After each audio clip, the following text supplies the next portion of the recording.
videos every Monday and Friday. So if you love the tingles, tingles, tingles, tingles, tingles, tingles, tingles, tingles, tingles, then please do hit that subscribe button, because you are in the right place. So we're going back into, as we're approaching October, I know we're still, I guess, a couple of weeks away from October. We are going to be we're going to get back into the spooky mood, and we are going to be delving deep into the unsettling real-life events that inspired one of the most famous supernatural films of all time, The Conjuring. Relax, settle in, and let your mind drift as I guide you through the chilling tale of the Perron family. I think I've just said that right. I've even just double checked it myself. Like, I heard how it's pronounced. I think it's Perron. I'm not checking again. I apologise if it's wrong.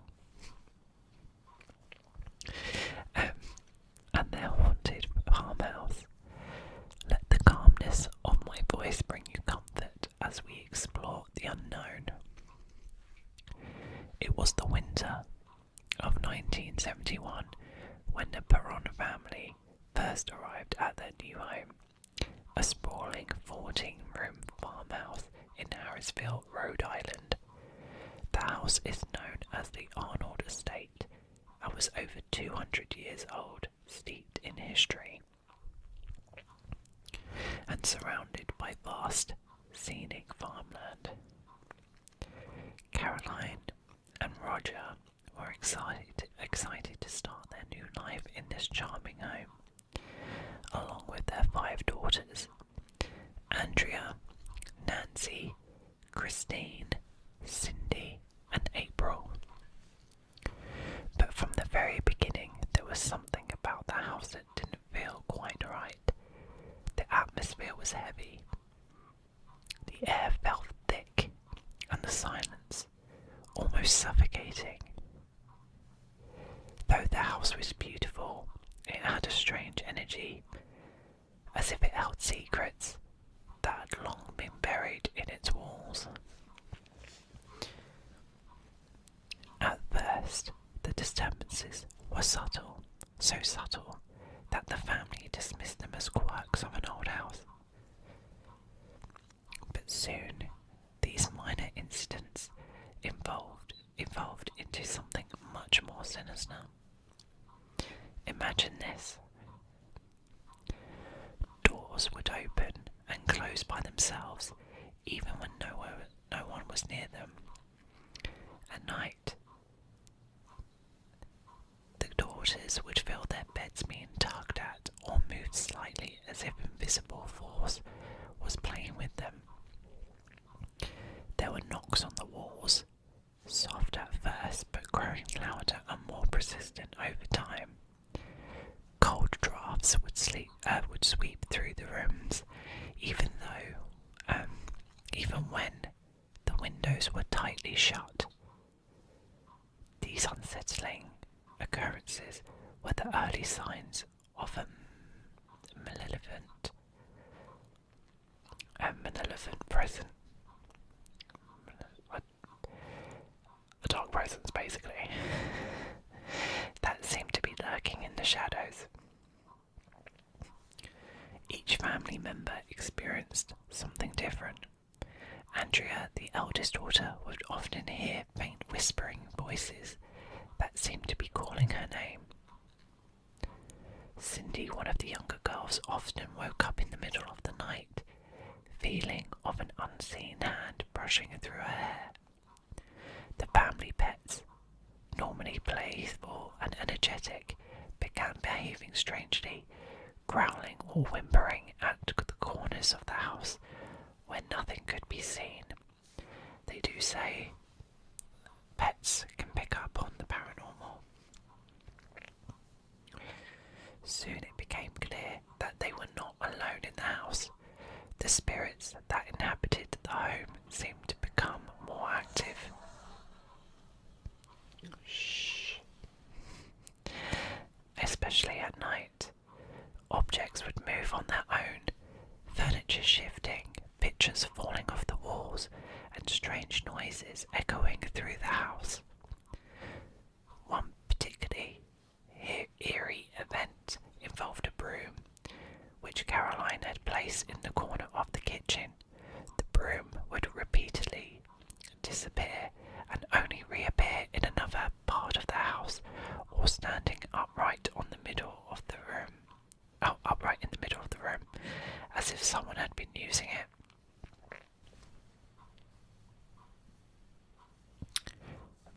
But what began as small, unsettling occurrences quickly grew into something far darker and more dangerous. The family started to uncover the grim history of the Arnold estate. They learned that the house had been the site of numerous tragic deaths and mysterious occurrences over the centuries. Several people had died within the house, some by suicide, others by drowning, and one murder had reportedly taken place on the property. The spirits of those who'd passed seemed to linger, restless and angry. One of the most infamous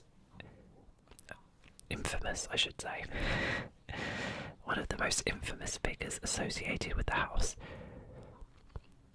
was Bathsheba Sherman, a woman who had lived in the farmhouse in the mid-1800s. Bathsheba had been accused of practicing witchcraft after the mysterious death of an infant in her care. Though she was never formally convicted, local rumours swirled that she had sacrificed the child to the devil as part of a ritual. Bathsheba's reputation as a witch followed her until her death in the late 1800s, and it was said that she cursed the land before she died, vowing to torment anyone who dared to live there.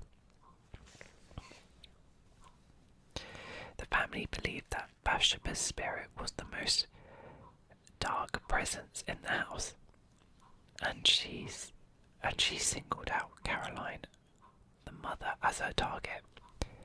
Imagine waking up in the middle of the night only to feel an unseen force pressing down on your chest, making it hard to breathe. Caroline often felt this, and she reported waking up with strange bruises and scratches on her body. She would hear a disembodied voice telling her to get out and leave the house. Bathsheba, it seemed, was jealous of Caroline, resenting her role as the matriarch of the home. The more time the family spent in the house, the more severe the hauntings became.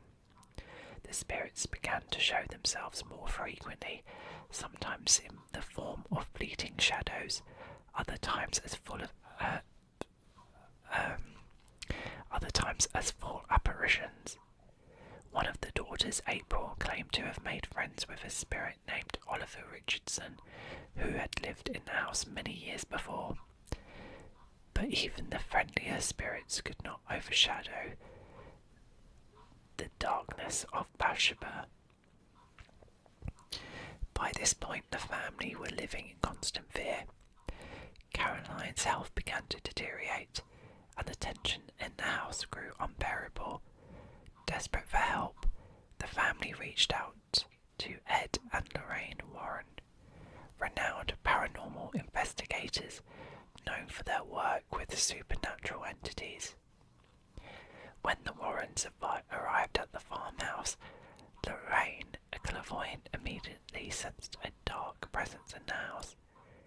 She believed that multiple spirits were trapped there, but Bathsheba was the most dangerous among them. Lorraine described Bathsheba as a very vengeful spirit, obsessed with maintaining control over the property and anyone who lived there. The Warrens conducted several investigations at the house, documenting their findings and attempting to communicate with the spirits. During one day of their most intense sessions, they performed a seance in an attempt to expel Bathsheba's spirit. Lorraine later claimed that during the seance, Caroline became possessed by Bathsheba and her body convulsed violently as if under the control of the spirit. Their experience was so terrifying that Andrea, who'd witnessed it, believed that her mother had come close to death that night. The heavy silence of the farmhouse, the shadows creeping in from every corner, the air thick with the presence of something unseen, yet deeply felt. Despite the Warrens' efforts, the hauntings did not end. The family continued to live in the house for nearly a decade, enduring the spirit's torment. Eventually they moved out, but the experiences they had in the house would haunt them for the rest of their lives. The daughters, especially Andrea, have spoken about the haunting in detail, with Andrea writing a trilogy of books that recount the full story of their time in the house. Through the Conjuring book though the Conjuring film took some creative liberties, the core of the story, the haunting of the Perron family, remains one of the most famous paranormal cases ever documented. The farmhouse in Harrisville still stands, and to this day, people claim to experience strange occurrences when they visit. Some people believe that the spirits of Bathsheba and others still linger, bound to the land and the house, waiting for their next victims. Oh my god. How? Do you know what? I've not actually seen the film, The Conjuring.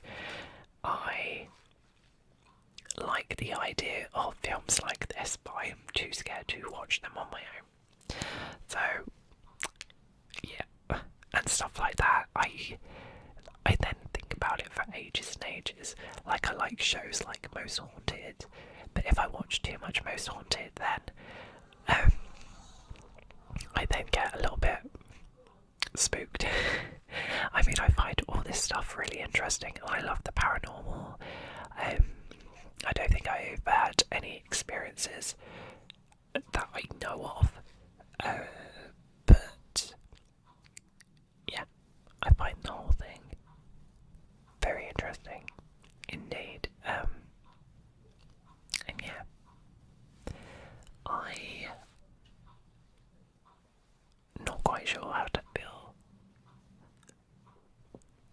about this particular story, but it's spooky. It's very, very spooky.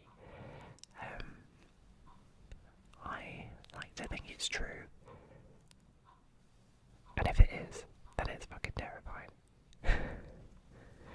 Like, so scary. Like, so scary. I don't know how anyone, if it was that bad, how you could live there for 10 years. I know. Not happening. Not doing it. Gotta move out. But yeah, thank you very much for this suggestion. I've really enjoyed delving into this. Like I said, I've never seen the film, so this is all new to me, and I think I'm now terrified to watch the film. But thank you so much for your suggestion. If you've got any more suggestions of cases you'd like me to cover, then yeah, don't forget to leave them in the comments below. I hope you found this video to be very relaxing, and I'm hoping that you're so fast asleep that this rambling makes no difference to you. Anyway, I hope you enjoyed this video, and I shall see you in my next video. Night, guys.